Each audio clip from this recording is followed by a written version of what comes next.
aussi d'avoir accepté mon invitation sur Action Visible. Merci à vous de nous avoir référencés et de vouloir échanger avec nous, c'est super sympa.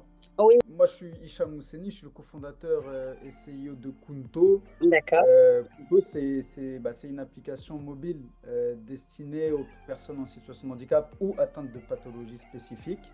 d'accord. Et puis, nous, notre objectif à moyen long terme, c'est vraiment de démocratiser le sport pour tous et de rendre accessibles nos contenus à toutes les personnes qui en ont le besoin, peu importe leur particularité physique. Donc, que vous soyez en situation de handicap moteur, en situation de handicap invisible ou atteinte d'une pathologie, peu importe, chronique, douloureuse, enfin, peu importe la pathologie, nous avons pour ambition de proposer du contenu pour chaque personne. D'accord. D'accord, j'ai fait un peu mes devoirs. J'ai vu que en fait, vous êtes trois cofondateurs, hein, c'est ça? Trois Même entrepreneurs, hein. quatre maintenant. D'accord, Oui, de manière initiale, on était trois cofondateurs, mais il y avait une personne qui travaillait un peu dans l'ombre, d'accord. mais qui était là depuis le départ, Zakaria Gelti. On a décidé de l'intégrer dans Kunto, tout comme nous, les trois autres. Ok. Et vous êtes vous-même atteint de handicap, hein, ou alors vous avez un entourage qui souffre un peu comme ça de maladie? Parce que je me suis demandé quel a été l'élément déclencheur en fait. Qu'est-ce qui a fait que un matin vous vous êtes dit bon, on va créer quelque chose pour l'accessibilité des personnes en situation de handicap, hein. Oui, déjà, j'aimerais spécifier que pour moi, on doit tous être sensibles au handicap parce que malheureusement, on peut tous être assujettis à être dans une situation de handicap temporaire à un moment de notre vie, ne serait-ce que par la vieillesse ou par un accident de la vie. Exact. Euh, En allant jouant au foot, par exemple, souvent on se fait les ligaments croisés, donc on est en situation de handicap temporaire à un moment de sa vie. Et donc, pour moi, de près comme de loin, on est tous touchés par le handicap. Maintenant, pour répondre à la question de manière précise, euh, deux constats personnels ont fait qu'on a décidé de créer Kunto. Donc, le premier, c'est que Mehdi Abadi, un des cofondateurs, a vécu avec son beau-père qui était atteint de la maladie de Charcot et qui pratiquait le sport de manière régulière. C'était un sportif, euh, mais malheureusement, à cause d'une motricité réduite au cours du temps, euh, il ne pouvait plus pratiquer de manière sécure et autonome à la maison. Et ça, c'est quelque chose qui lui a énormément manqué. Donc, on s'en est rendu compte et ça nous a fait un gros tilt. D'accord. Le second est que ma maman, avec qui je suis très très proche, elle est atteinte du cancer du sein. Elle a subi une ablation. C'est une motricité réduite au niveau du haut du corps. Zakaria Gelti, notamment, un de mes amis et cofondateur de Kunto, lui a proposé des programmes sportifs. On lui proposait de l'activité physique. On lui proposait aussi une hygiène de vie avec des recettes nutritionnelles adaptées et qui l'a facilité dans sa convalescence. Mhm. Et on s'est dit pourquoi pas démocratiser le contenu qu'on va proposer à ma maman, à toutes les personnes qui en ont le besoin. Ça, c'est le second type. Ensuite, en 2020, lors du Covid, on a tous été confrontés à la sédentarité, donc à l'isolement. Beaucoup de monde ont tenté de garder une activité physique et régulière à la maison. Donc, beaucoup de monde ont cherché des solutions qui permettaient de garder une activité physique sur Internet, par exemple, ou d'autres applications de sport. Et je pense que beaucoup de monde se sont rendu compte qu'il y a très peu de programmes personnalisés. Donc là, c'est Exactement. vraiment un élément déclencheur. Et on s'est dit, si nous-mêmes, en tant que personnes dites valides, on n'arrive pas à trouver du contenu, alors les personnes en situation de handicap, ça doit être vraiment très, très, très difficile pour eux. Donc on a décidé de créer une solution qui est Kunto et qui propose des programmes nutritionnels et sportifs en prenant en compte la pathologie, la particularité physique et psychologique de chacun. C'est génial parce que moi j'ai les testé l'application.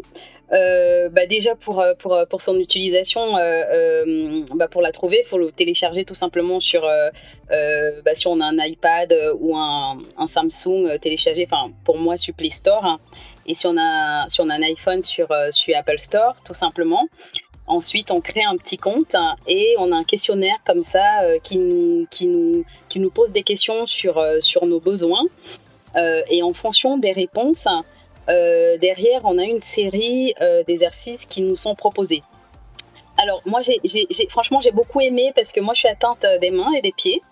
Et donc, la première chose que je cherchais, c'était aspect main. j'ai agréablement été surprise parce que du coup j'ai vu pas mal d'exercices qui permettent de travailler le haut du corps, qui permettent de travailler les bras. Ce qui est pas évident justement quand on est atteint de handicap. Parfois on se dit bon, on peut plus faire grand chose en fait, tout simplement.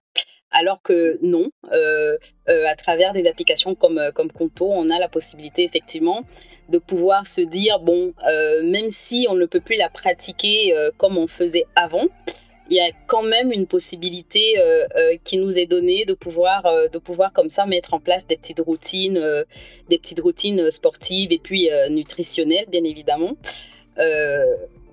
Et du coup, vous faites chez Conto, quel lien vous faites entre, on va dire, entre le corps, tout simplement, et le handicap?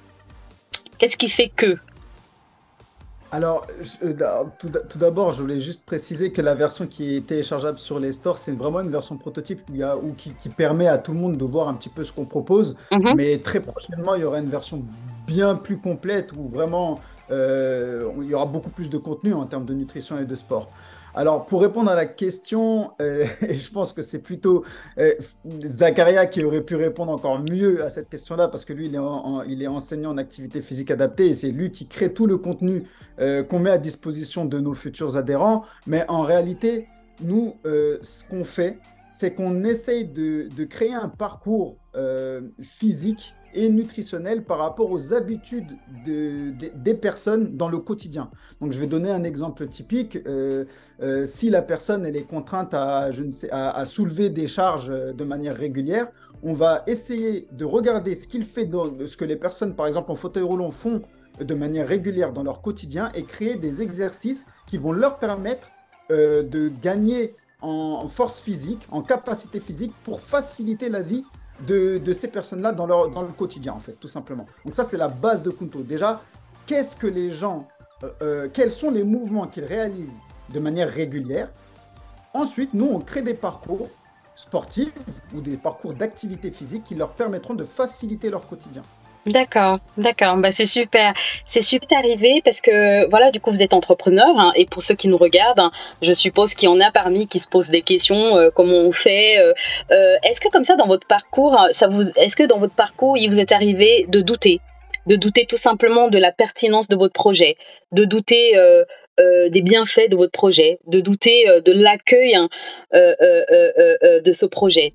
Est-ce que comme ça, durant ce parcours, vous avez été confronté comme ça à des moments, des situations de doute? Oui, franchement, beaucoup.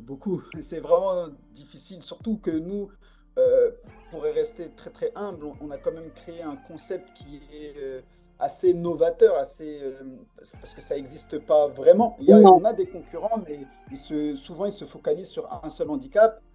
Nous, on a pour vocation de créer du contenu pour tout type de personnes. En fait, on veut que tout le monde puisse se retrouver dans Conto. Et ça reste quand même très, très, très novateur. Et oui, on a eu beaucoup de moments de doute parce qu'on nous a dit il faut se focaliser sur ci, il faut se focaliser sur ça. Vous êtes un peu trop ambitieux. Est-ce que vous êtes crédible en fait en réalité? Parce que des fois, on nous a dit voilà, vous n'êtes pas forcément en situation de handicap. Est-ce que vous comprenez le handicap comme il se doit? Est-ce que vous le parlez comme il se doit? Exactement. Est-ce que vous allez être crédible en fait pour mener ce projet à bout? Et ben nous, force de persévérance, on s'est dit que bah oui, tout le monde, comme je l'ai dit précédemment, tout le monde doit être touché par le handicap parce que ça fait partie de notre entourage. Si on regarde ne serait-ce que les chiffres, 12 millions de personnes en situation de handicap en France, dont 2 millions d'handicap moteur, c'est énorme. Plus de 4 millions de personnes ont le diabète, sont diagnostiquées avec un diabète, 3,5 millions de personnes en situation qui ont été diagnostiquées avec un cancer. Franchement, quand on regarde les chiffres, c'est énorme. On s'en rend peut-être pas compte. Exactement. Ça fait partie de notre environnement, malheureusement. Et sachant... Oui. Et sachant qu'en fait, l'idée est de dire, c'est pas parce qu'aujourd'hui on n'est pas touché personnellement. Bon, en tout cas pour moi, je touche du bois, que ça n'arrive, je le souhaite à personne, mais on ne sait pas de quoi est fait demain, de toute façon. Donc, on peut être tout à fait bien portant aujourd'hui et potentiellement se retrouver demain dans un fauteuil roulant. Donc, c'est pas parce qu'on n'est pas soi-même en situation de handicap qu'effectivement on ne peut pas comprendre. Et je pense, et c'est la question que j'allais poser ensuite, hein, je suppose que vous avez dû, vous êtes entouré de patients qui vous ont permis de remonter pas mal de données pour pouvoir mettre en place cette base de données. Et puis probablement, je ne sais pas, des coachs sportifs, des médecins. Oui, oui, ça a été une force aussi dès le départ du projet, c'est que nous, on s'est entouré directement des personnes cibles. On n'a pas cherché à créer une solution pour eux, mais on a créé une solution avec eux. Avec eux. Donc voilà, on a été soutenu très très rapidement par des associations de personnes en situation de handicap. Notamment, je tiens à remercier par exemple le Diamant Futsal avec Jérôme Foscolo qui fait, enfin c'est l'équipe de handi football de Évry qui ont fait les championnats de France. Bon voilà, une très grosse équipe de handi foot qui nous ont soutenus dès le départ, et c'est des personnes qui nous font des retours de manière assez régulière. On a fait des tests à l'hôpital Salpêtrière avec des personnes en situation d'obésité. Voilà, on s'entoure de ces personnes-là et on co-construit l'application avec elles. Donc c'est ce qui fait qu'aujourd'hui, on en tire beaucoup de bénéfices parce que les personnes se retrouvent directement au centre de l'application en réalité. Ensuite, en termes d'expertise, on a la chance d'avoir Zakaria Gelti qui est ergonome, qui est expert en sport santé. Donc, il a été lui aussi enseignant en activité physique adaptée. Il a travaillé en biomécanique dans une grosse société qui est Ergo Santé, voilà, qui crée des exosquelettes pour faciliter le quotidien de personnes qui ont, par exemple, qui sont atteintes de TMS, qui ont des problèmes de TMS. Et c'est lui, en tant qu'expert, qui crée le protocole qui nous permet de mettre les contenus dans l'application. Bien entendu, il est aidé directement derrière avec des médecins du sport ou des kinés et des kinés. C'est ce qui permet de s'assurer de la viabilité et surtout de l'expertise des contenus qu'on propose dans la plateforme. D'accord. Et aujourd'hui, est-ce que vous avez ciblé des handicaps bien précis ou alors, je suppose qu'il faut bien commencer par quelque part. Donc, voilà. Moi, pour ma part, j'ai testé la partie fauteuil roulant. Bon, je ne suis pas en fauteuil roulant, mais l'idée était de me dire bon bah on va aller vers celui-là pour voir un peu ce qu'il propose. Et aujourd'hui, en termes de handicap sur la plateforme, on va retrouver quoi? Oui, c'est une très bonne question aussi. Et d'ailleurs, j'aimerais rebondir là-dessus. Bravo d'avoir fait le pas de se mettre comme si on était en situation de fauteuil roulant, parce que nous, ce qu'on prône, c'est aussi ce qu'on appelle l'inclusion inversée. En réalité, on peut très très bien réaliser des exercices de personnes en fauteuil roulant en s'asseyant sur une chaise. Bien. Et ça, c'est ce qu'on va aussi prôner demain. Et nous, on veut que même une personne valide puisse s'entraîner comme une personne en fauteuil roulant. Ça ne choque pas en fait. Il ne faut pas se dire, voilà, c'est parce que c'est une personne en fauteuil roulant, donc moi, je ne peux pas m'entraîner comme ça. Non, totalement pas. En fait, en réalité, on peut très très bien réaliser des exercices de personnes en fauteuil roulant. Et comme on l'a dit tout à l'heure, donc on peut être en situation de handicap temporaire à un moment de notre vie. Si on se fait les ligaments croisés, on est souvent en situation de motricité réduite, donc sur une chaise roulante, sur une chaise pardon, ou au lit, quoi, tout simplement. Et ben à ce moment-là, on peut très bien réaliser des exercices de personnes en fauteuil roulant. Maintenant, pour répondre à la question, dans un premier temps, on s'est focalisé sur 4 catégories de pathologies et handicaps. Donc, pour les personnes en fauteuil roulant, comme tu viens de le dire, les personnes qui sont atteintes du cancer, donc on intervient en post-cancérologie, les personnes qui ont des problèmes respiratoires, qui ont contracté par exemple des problèmes liés au Covid long ou encore qui sont asthmatiques, etc. Et les personnes en situation d'obésité. L'année prochaine, on est déjà en train de travailler sur des parcours pour la fibromyalgie, justement. Donc ça, tu pourras en parler beaucoup mieux que moi. C'est excellent. Oui. Oui, c'est cool que tu... c'est cool. Ce sera avec plaisir, en tout cas, voilà, de pouvoir échanger là-dessus, histoire de voir ce qu'on peut effectivement mettre en place pour soulager les personnes atteintes de fibromyalgie. Totalement, mais j'espère qu'on pourra regarder ça ensemble et discuter de ce qu'on pourrait faire, et pourquoi pas même ensemble, parce qu'à mon avis, encore une fois, nous, quand on crée du contenu, on parle directement aux personnes concernées, donc échanger avec toi, ce serait vraiment un grand bénéfice pour nous. Et d'ailleurs, le diagnostic de la fibromyalgie est très très peu maîtrisé, et aujourd'hui, il y a beaucoup de gens qui ont des problèmes, par exemple en entreprise, et qui ont des problèmes justement douloureuses d'un point de vue musculaire et on ne sait pas forcément diagnostiquer la fibromyalgie. Et je pense qu'on sait en tout cas que le sport bénéficie à ces personnes-là et pourquoi pas mettre en place des circuits qui pourraient les aider dans le quotidien. Voilà. Donc ça, c'est exactement, parce que juste pour souligner pour la fibromyalgie, qui est comme ça une de ces maladies qui pose problème parce qu'en fait cliniquement aujourd'hui on a du mal à détecter. À la différence de certaines maladies, vous faites un accident, vous coupez une jambe, ça se voit quoi. La SPA, la spondylarthrite, celle dont je souffre aussi, cliniquement on peut voir. Et donc on peut facilement dire, ok, pour quelqu'un atteint de spondylarthrite ankylosante, on va travailler les sacroiliaques. Parce que la douleur, elle provient de là, elle provient du bassin. Donc on va accentuer déjà ce niveau-là. Ce qui est différent dans le cas de la fibromyalgie, bien évidemment, parce que cliniquement, on a encore du mal. On a du mal, comme tu l'as dit, cliniquement de poser un diagnostic et donc du coup trouver des solutions alternatives qui sont pas évidentes. Mais franchement, ce serait génial. Ce serait vraiment génial parce que je pense que ça en soulagerait mais énormément de personnes. Énormément. On n'en doute pas, malheureusement, c'est une maladie qui touche énormément de personnes. En fait, on ne s'en rendait pas compte avant justement à ce problème de diagnostic. Mais aujourd'hui, on sait, rien que ceux qu'on a diagnostiqués, on parle de plus de 1,5 million de personnes avec la fibromyalgie. Donc ça fait que d'augmenter parce que justement, aujourd'hui, on arrive à mieux diagnostiquer cette pathologie. Donc oui, je pense que ce sera un grand bénéfice. Il y a aussi les personnes diabétiques. On est en train de créer des circuits pour les personnes diabétiques. Les femmes, malheureusement, qui sont atteintes d'endométriose, on ne s'en rend pas compte, mais 2,5 millions de femmes sont atteintes d'endométriose. Et on sait d'un point de vue théorique que, par exemple, le yoga et le pilate les aident beaucoup dans leur vie. Exactement. On va créer des parcours pour cette pathologie-là et aussi le post-AVC. Exactement. Je rebondis sur ce que tu as dit tout à l'heure. Est-ce que du coup, ce projet que vous avez mis en place, d'ailleurs, ça fait combien de temps, ça fait combien d'années qu'il existe, Kunto ?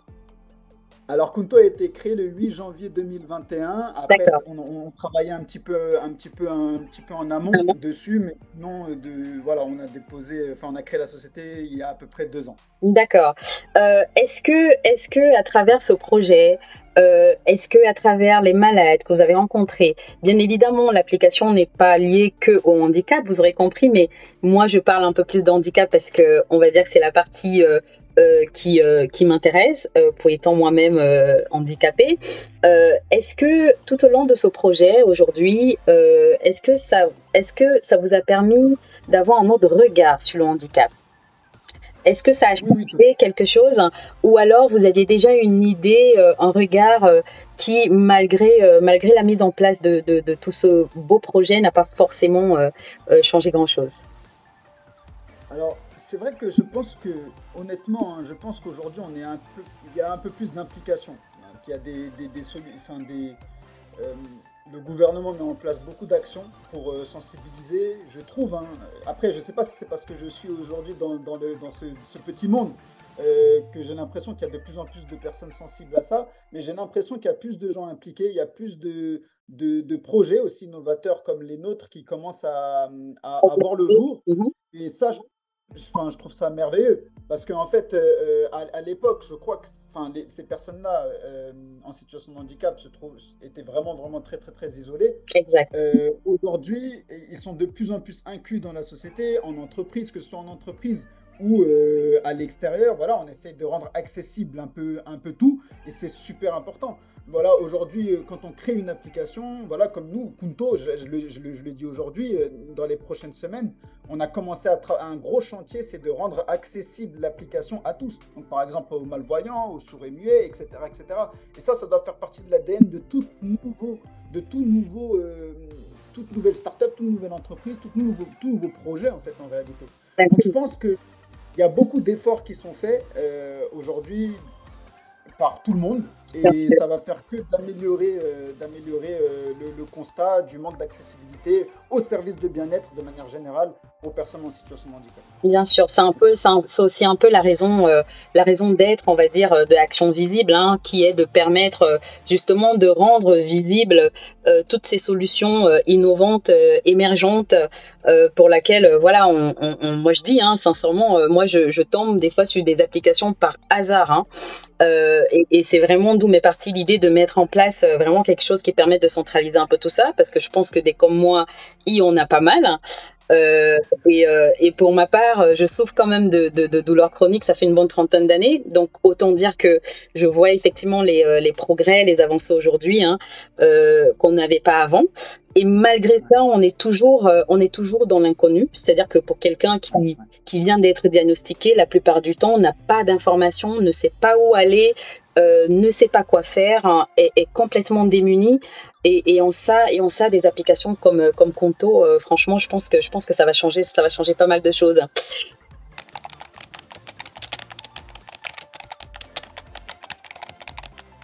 Sincèrement et simplement. S'il y avait quelque chose à améliorer, tu dirais quoi?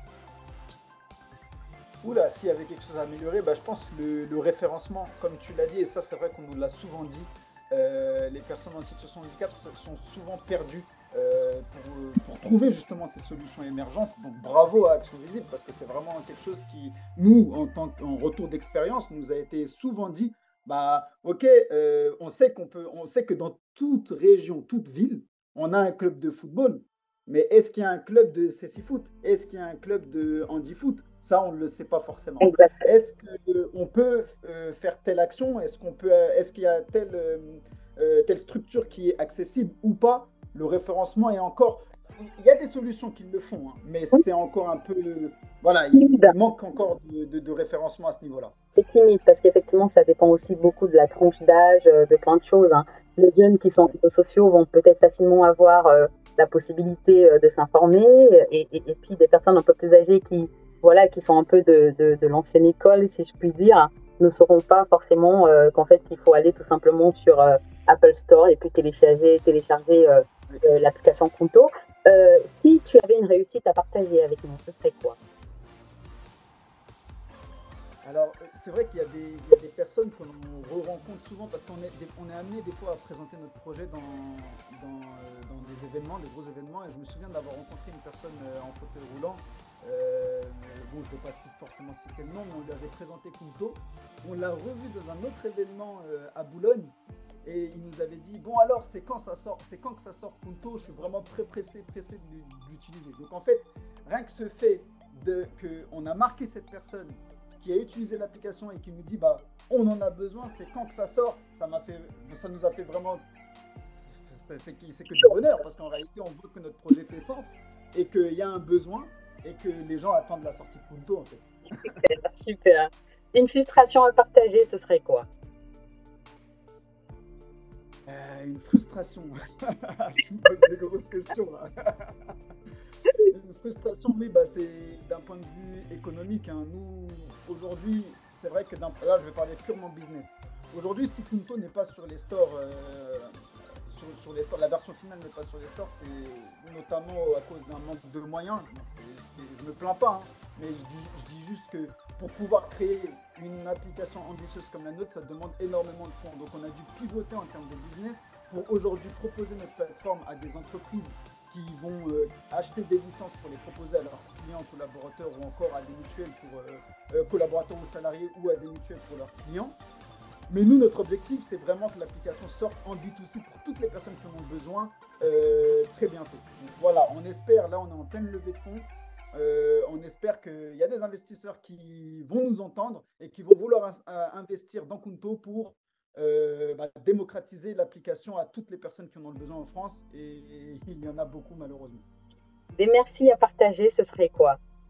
Merci. Ah ouais, mais merci à Action Visible, merci à toutes les personnes qui font un effort considérable pour mettre en lumière des innovations telles que la nôtre, pardon. Euh, Merci à tous les sponsors, à tous les grands groupes, merci à toutes les personnes qui font des actions en fait tout simplement pour rendre accessible pour rendre accessible les services de bien-être, rendre accessible le référencement pour les personnes en situation de handicap ou atteintes d'une pathologie particulière. Ensemble, rendons accessible le sport à tous. Notre slogan, c'est sport pour un sport pour tous. Depuis tout petit, on nous dit que l'union fait la force. Je pense que c'est vraiment un slogan très simple, mais qui est d'une grande utilité. Donc, rassemblons-nous. Exactement, exactement. Avoir accepté l'invitation sur Action Visible. De manière très très très naturelle, hein. Franchement, tu nous as contacté la semaine dernière, j'ai vu tout de suite ta page Instagram, j'ai vu ce que tu faisais, c'était avec les peu de moyens que tu as aussi, tu fais des choses énormes. On s'est dit, vraiment, c'est l'occasion de prendre part à cette belle initiative et ça nous permet de nous donner la force. Donc merci à toi et n'hésite pas et on reste ensemble. Merci beaucoup pour cet échange. J'espère qu'on a essayé comme ça assez rapidement de présenter un peu l'application. Donc vous nous suivez, vous téléchargez l'application Conto qui permet de rendre accessible le sport, une activité sportive à tout le monde, hein, que vous soyez en situation de handicap ou en situation valide. Et puis le site internet, les différents liens que je mettrai tout en bas. Bon, merci beaucoup, merci. C'est moi qui te remercie.